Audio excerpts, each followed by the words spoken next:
Senator Amy di nagtataka sa pagkakasangkot ni Speaker Romualdez sa bribed initiative. Oh my goodness. Grabe naman. Oh, totoo kaya to? Alam niyo mga kutsero, up until today, wala akong opinion pa dito. Alam niyo kung bakit? Kasi wala pa akong nakikitang matibay na ebidensya eh. Wala pa. Unless, if I will take ito, mga sinabi ni Senator Amy, as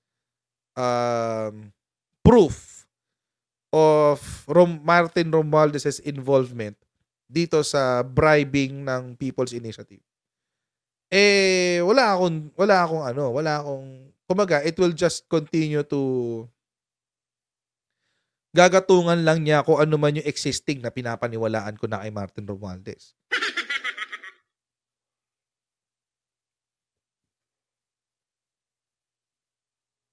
Pero, paano kung mali? Paano kung mali? Ano po ba yung sinabi ni Super Ate? Sabi niya, hindi na lubhang nagtaka si Senator Amy Marcos na si House Speaker Martin Romualdez ang nasa likod na sinasabing bribed initiatives na nangangalap ng lagda kapalit ng 100 pesos kada pirma upang amyendahan ang 1987 Constitution. Okay? Sige, yan natin. Anya, kahit walang opisyal na pahayag mula kay Romualdez sa kanyang pagkakasangkot sa People's Initiative, pero konektado sa kanyang staff ang lahat ng pangalan at mobile numbers na nangangalap ng lagda. Okay. If this is true, and that's a big if, mga kotsero, if this is true, don't you think the Filipino people deserve to know and to see the proof for themselves?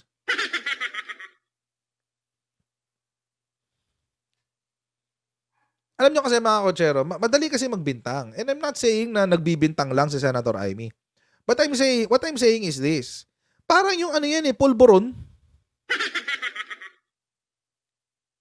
We would appreciate it better kung nakita namin yung proof. Sana makita namin. No? Sabi ni Senator Amy, ang problema, lahat ng staff, yung mga pangalan na nagte-text sa mga tao, tapos yung mga numbers ay mga staff ni Speaker. So, hindi mo masisisi yung tao na siya yung tinutumbok. Bago natin ipagpatuloy ang ating mga pinag-uusapan ngayon, mga kotsero, as usual, ay mag-shoutout muna tayo sa mga kaibigan natin sa Sendwave. Yan. So, kayo po ay nasa US, UK, Canada, Italy, France, Spain, Ireland, and Belgium. Ay pwede na po ay magpadala ng inyong mga remittances sa Pilipinas gamit po ang Sendwave. Ang gagawin nyo lang ay download ang Sendwave app at gawa kayo ng account. Ilagay nyo ba account details nyo dyan. At pwede na ay magpadala sa GCash, Cash Pickup at iba't ibang mga pawn shop. Yung nga, Cash Pickup pala yun. At iba't ibang mga bangko sa Pilipinas. At kapag ginamit nyo rin na yung promo code na Coach Jarrett, ayan sa taas sa inyo pong unang padala ay makakuha kayo ng karagdagan $20 free credit. Kaya mga kotsero, gamitin na mo si Sendwave for all of your remittance needs. Okay. Alam nyo mga kotsero, again, I'm still suspending judgment. And this is, again, mga kotsero, partida pa to. Ayoko na kay Martin Romualdez, partida. And I'm going to say that categorically. At hindi nyo ako mapipilit na magustuhan si Martin Romualdez. Pero mga kotsero, this is not doing Senator Amy any good. Kung sino man nag-a-advise ito kay Senator Amy, pwede bang tulungan nyo si Senator Amy na mag-isip? Kung sino man advisor ni Senator Amy, whoever you are, or whoever they are, baka marami, hindi natin alam baka naman pwede nyo tulungan si Senator Amy mag-isip. Kasi at this point, tulad yan, si Maharlika, sinasabi, siya raw ang si Senator Amy daw ang nagsabi na may video ng pulburon. See? It's nothing different than this.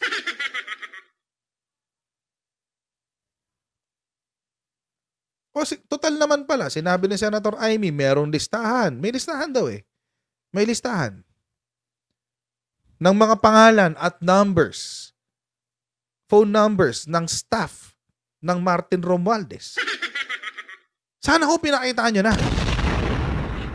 It will help us get on board with you.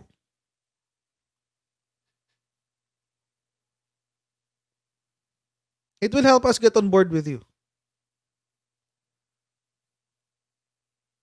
Sabi ni Eric Rosales, may video daw sila. Walang problema. Sige, send nyo sa akin. Send nyo sa coachjarrettofficial@gmail.com. Send nyo sa akin. Para panood natin. Ngayon, mga kochero, if this will validate, kung itong video na to will validate what Senator Amy is saying, then I'm on board. Walang problema. I'm on board. Basta, dito sa video na to, mga kochero, makikita na, number 1, ang kumakausap sa mga tao ay mga, kasi nakasulat to staff eh. Staff ng speaker. At ang kanilang kinokontak ay mga staff ni speaker. Yung mga binibigyan ng 100. Ang kinokontak nila ay mga staff ni speaker. Walang problema. I'm going to be on board. Susuportahan ko pa si Senator Amy dyan. Kasi alam nyo, I'm still supporting si Senator Amy. Pero recently talaga, yung mga diskarte niya is not helping her. It's really not helping her. Sa totoo lang. Nagmumukha siyang taga-salo. Yun ang dating sa akin kay Senator Amy. Siya yung sumasalo ng mga dapat or siya yung naglalabas ng mga kritisismo na nanggagaling sa kampo ng DDS. Ganun ang dating sa akin ngayon, mga kochero. Siguro para, I don't know, baka para protektahan si VP Sara. So, si Senator Amy na lang ang maglalabas. Sakripisyo niya yung kanyang pangalan para sa, I don't know. Kasi kanina may statement pa siya eh. Unahin daw niya yung bansa kaysa pamilya. I don't know what that means. Bakit biglang may ganun? And mga kochero, again, I'm saying this with the understanding that I'm still supporting si Senator Amy. Kaso nga lang, habang tumatagal, pahirap akong bigyan ng dahilan ang sarili ko na suportahan si Senator Amy.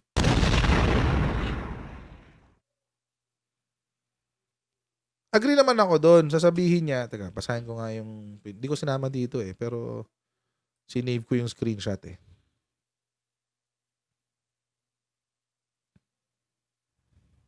Ito kasi sinabi niya.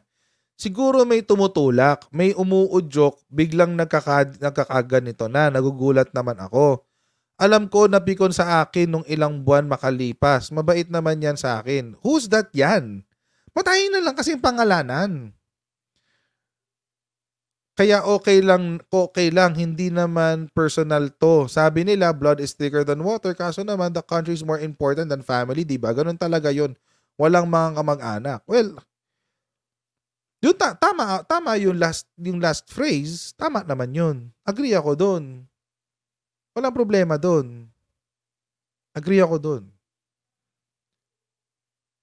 Kung public servant ka, unahin mo talaga yung bansa. Kung public servant ka, agree ako doon.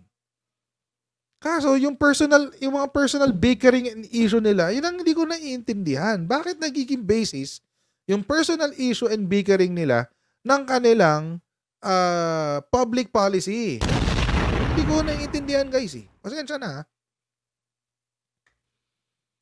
na. I mean, I want to understand. Gusto kong maintindihan.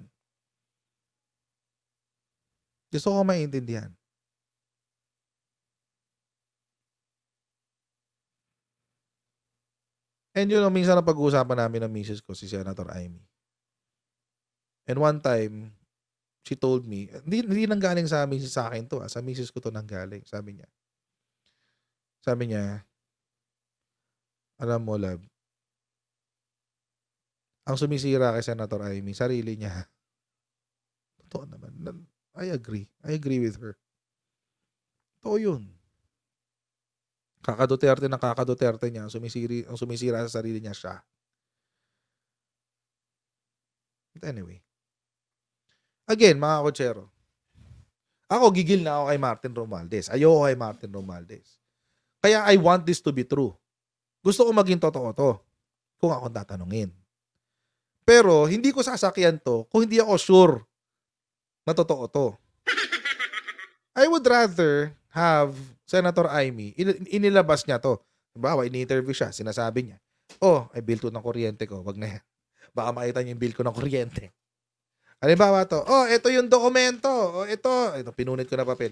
Ito yung dokumento kung saan nakasulat ang mga staff ni Martin Romualdez na sila ang involved sa PI bribery. Ito, nakasulat dyan, ganyan. Mas gusto ko yun. Ano nyo nakakatawa pa dito? Alam nyo nakakatawa? May ganito mga article. Ano ba to? Hindi ko naiintindihan. Si Randy David, who is one of the more dilaw than the dilaws. All of a sudden, biglang nagtanggol kay Martin at kay BBM. Nakakatawa. Nakakatawa to, guys. So weird. Ano sinabi ni Randy David? Dilaw na dilaw to, si Randy David. Sabi niya, I doubt that President Marcos or his first cousin, Speaker Martin Romualdez, would wish to premise a productive discussion on charter change on the supposed failure of EDSA. They are back in power. The last thing they need is to open old wounds and awaken dormant animosities. That advertisement does them a disservice. I don't believe they are behind it. Ngayon mga Kojero, ako personally, eto real talk lang guys. On a personal level, I think si Martin Romualdez has some part in it. Not all, but some. Bakit? Kasi, House of Representatives eh. At mas madali yung ginagawa ngayon sa People's Initiative kung manggagaling sa House of Representatives. Kasi nga naman, si Congressman, siya ang pinakamataas na pwesto sa lahat ng legislative districts. So ako, on a personal level, I would think there is some involvement sa Martin Romualdez. Some ha, I'm not saying all. I'm saying some. Kaso nga lang, ang hirap paniwalaan mga Kojero, kahit gusto kong paniwalaan yun, hindi ko mapanindigan. Simula nung tinapi ko tong PI na to, simula nung tinapi ko tong People's Initiative na to, hindi ko mapanindigan yung involvement niya. Bakit? Kasi I have no proof.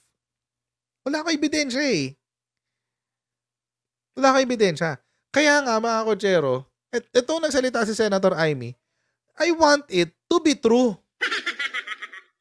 Kaso, ang hirap din panindigan kasi wala ring ebidensya. Ngayon, nagmumukha lang siyang pag-aaway ng dalawang grupo ng pamilya.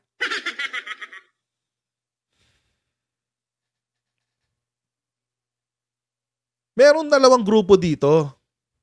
Obviously, may dalawang grupo dito. Yung grupo ng charter change na ayoko yung diskarte nila kasi napakapangit. Ba't ka bibili ng boto para sa charter change? Number 1. At merong isang grupo na anti-charter change lang because it is charter change. So obviously, may dalawang grupo dito. At meron dalawang grupo na naglalaban ng propaganda. And unlike everyone else, hindi ako magse-speculate kung wala akong nakikitang ebidensya. If this is the closest we can get from evidence at ayaw niya tong ilabas, what is stopping her? What's stopping her? Wala akong kontak kay Senator Amy. Wala akong kontak kay Senator Amy. Wala na akong kontak kay Martin Romualdez.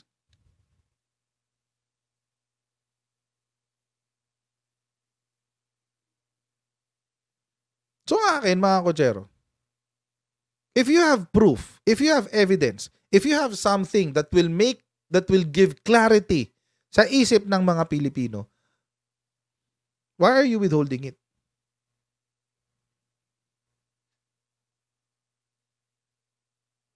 Wala, di ba? Kung totoo kasi to, mga kotsero, ito lang naman eh. Simple lang naman yan eh. Meron naman siyang names, meron naman siyang numbers. Oh, why not? Di ba? Why not? Labas na lang. Di ba? Labas na lang. Para mas madali siyang suportahan.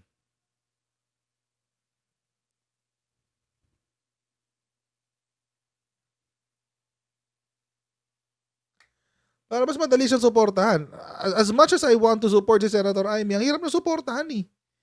Recently talaga ang hirap niyang suportahan. Tulad nung kinlaim niya na na pwede namang sumulat na lang ng batas para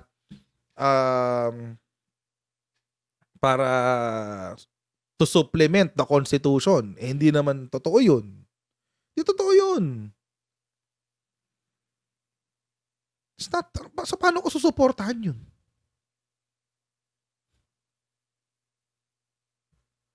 Ang hirap suportahan nun. Tapos ngayon may ganito. Sa akin, alam nyo mga kotsero, wala namang problema. Basta doon lang sa totoo. O siguro dahil kaya nahirapan akong suportahan si Senator Amy dahil pro-charter change ako. Matagal it's been a while that I've been advocating for charter change. At least yung economic provisions lang. Economic provisions lang wala ibang babaguhin. For now.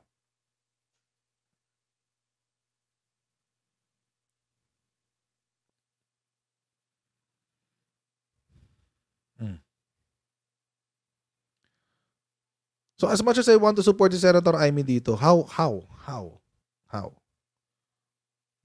Meron siyang proof. Hindi niya nilalabas. Yung kabila naman, puro allegations. Wala rin namang, di ba? Ang hirap kasi parang lang parang yung pulburon lang yan. Pulburon video. Sinasabi nila nag-i-exist pero walang nakakapanood. Pag tinanong mo kung napanood mo na, sabihin hindi, pero nakakay ganito.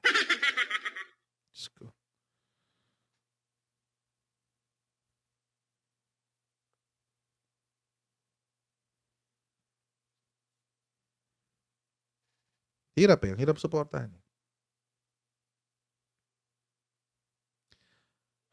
Yung suggestion daw, sabi ni Jemima Alforque, yung suggestion ni Attorney Sal Panelo kay PBBM, go with Rev Gov and change the Constitution. He cannot do that.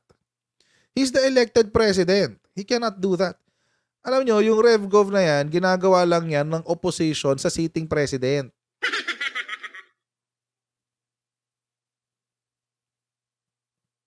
Kasi the president is sworn to protect the Constitution. How can he go against the Constitution that he swore to protect? It cannot happen. Di ba yan din yung sinabi nila kay Digong last time nung siya yung presidente? It cannot happen. It cannot happen. So, RevGov usually it doesn't work. The last time na nagkaroon tayo ng revolutionary government was panahon ni Cory Aquino. And look what happened.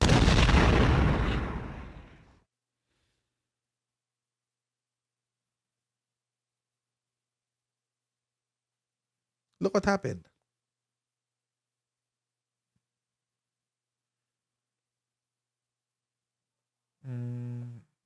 May nakita pa ako sa comment kanina. Ito.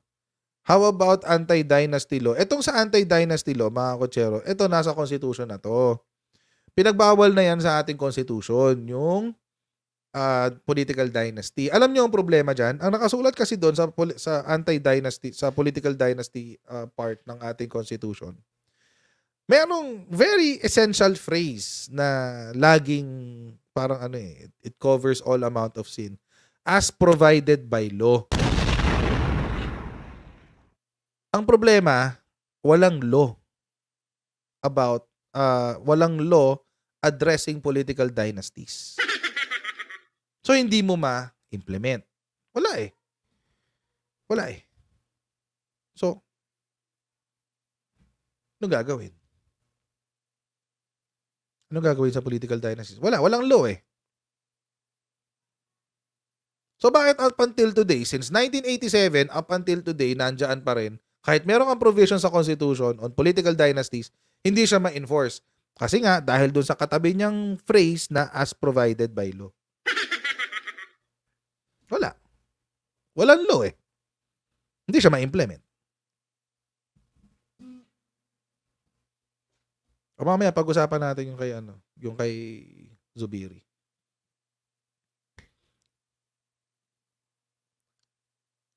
See yung actually maski yung mga binabasa naming libro sa political law, nagko-comment din diyan.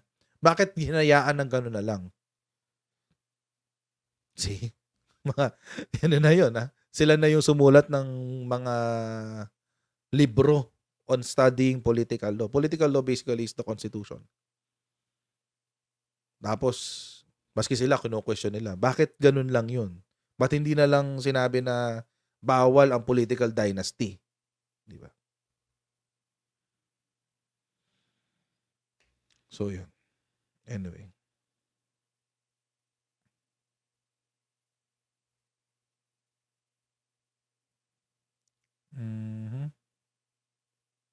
We'll go there later, Rian De Vera. Thank you very much. Papunta tayo dyan maya-mayang konti.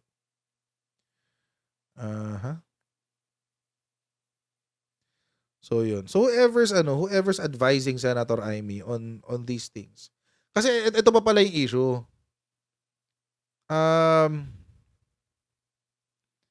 Kinlaim ni Pirma na sila yung gumagawa nun. Although hindi yung sa 100 pesos. Pero sila yung nagki-claim na sila yung may nagpa-produce nito nung sa ad. Which we don't know. Alam niyo mga kutsero, and I don't want to say na binabayaran sila or whatever kasi it's not, wala pa namang proof that it is exactly what is happening. We don't know. So, malabo pa lahat, guys. And I would love to see clarity on this. Gusto ko magkaroon ng clarity dito. And actually, kung makakatulong si Senator Amy na magkaroon ng clarity dito, edi why not? I would welcome it. Aso nga lang, hanggat kwento siya, hanggat kwento, ang hirap sakyan. Hanggat kwento. So, I'm hoping one of these days, magkaroon na ng clarity dyan. Kasi, we don't want our congressmen involved in this kind of activities. Itong pinagagawa nila sa People's Initiative. Kung sa Congress nang galing yan, napakawalang yan nila. Sabihin ko talaga yan. Kung sa Congress nang galing yan, napakawalang yan nila. Silang lahat. Kasi wala namang masyadong kumokontra dyan eh.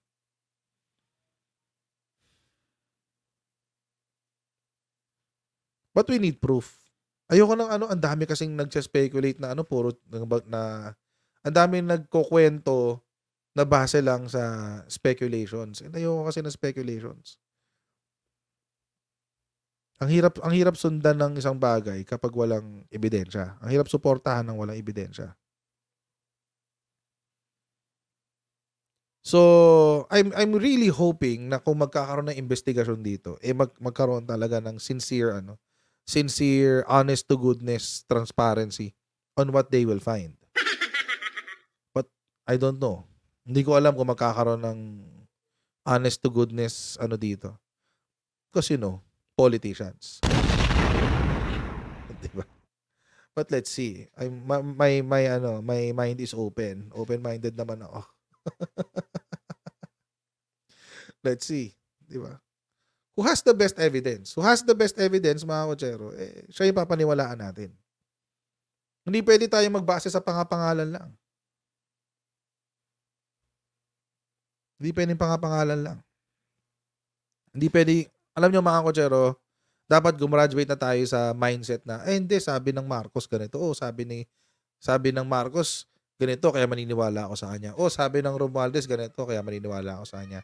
Sabi ng Duterte, ganito, kaya maniniwala ako sa kanya. Uy, sabi ng vlogger na ganito, kaya maniniwala ako sa kanya. Let's gumraduate na tayo doon, guys.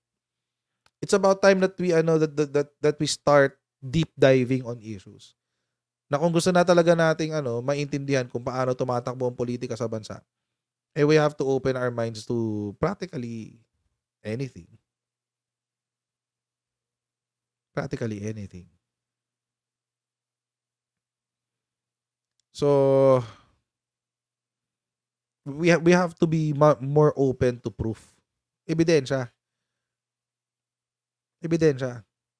Kaya nga nagkaroon ng issue diyan sa Pulburon, 'di ba? Nagpapaniwala yung mga DBS, mga Duterte Balahura supporters. Nagpapaniwala sila sa chismis ng isang vlogger dahil daw ganito, dahil ganyan. O ano nangyari?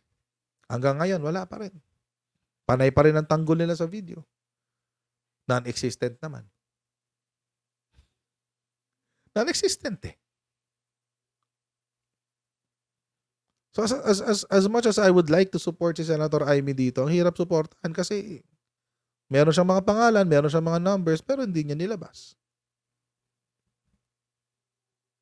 Mas kung merong nag-comment kanina, hintayin daw natin Senate hearing, doon daw ilalabas. Di sana, doon na lang nagsalita. Sana doon na lang nagsalita. Doon na lang inilabas sa Senate hearing.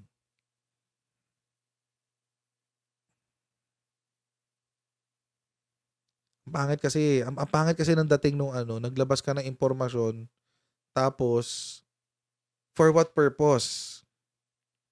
Ang pangit sa imahe, lalo na tatakbong senador ulit si Senator Amy next year. So we would, di ba? We would want our senators to be more transparent. Hindi yung maglalabas ka lang ng pronouncement, magsasabi ka ng mga bagay-bagay, tapos intayin nyo sa Senate hearing doon ko ilalabas. What? It doesn't make sense. Parang yung Pulburon video, ilalabas daw January 5. O anong petsa na? January 16 na. January 16 na, wala pa rin. Tapos kung ano-ano excuses na pinagsasabi ng mga balahurang supporters. Kasi hindi naman sa akin nagaling impormasyon na yan. Ay, hindi kasi ako yung may hawak. Ay, kasi si Senator Amy kasi nagkumpirma, etc. etc. Hugas kamay bigla itong mga taong to. Hugas kamay talaga. At nakakalungkot mga kotsero, si Senator Amy is becoming canon fodder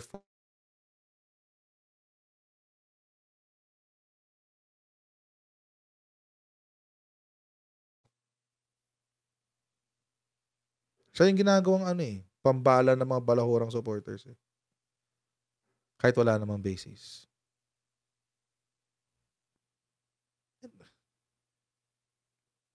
Nakakalungkot. I'm just here. Wala pa rin ba? Nawala ako. Nawala ako.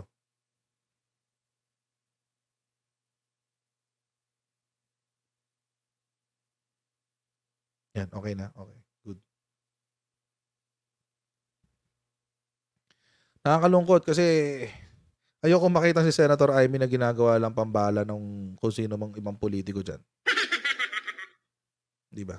She's too smart to do that. She's too smart for that. So maybe, she's playing her cards. Baka naman. I don't know. Hindi ko alam. Ay, but anyway, nakakalungkot lang guys. Nakakalungkot lang.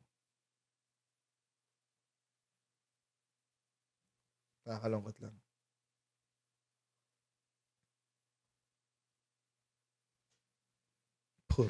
Puro alam ni Senator Amy maririnig mo sa mga DBS vloggers ng Pulburon video. Di ba? Yun na. And, mga kotsero, anong sinabi ng mga taong mas close kay Senator Amy tungkol dyan? Nag-live sila, di ba, tungkol dyan? Anong sinabi?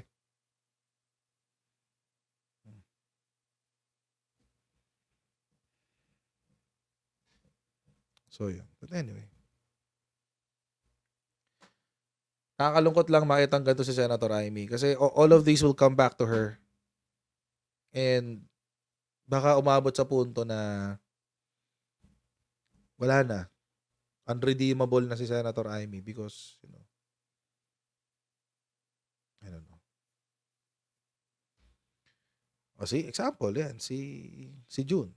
I mean, I'm not against what you're saying. I'm just saying, that's one example.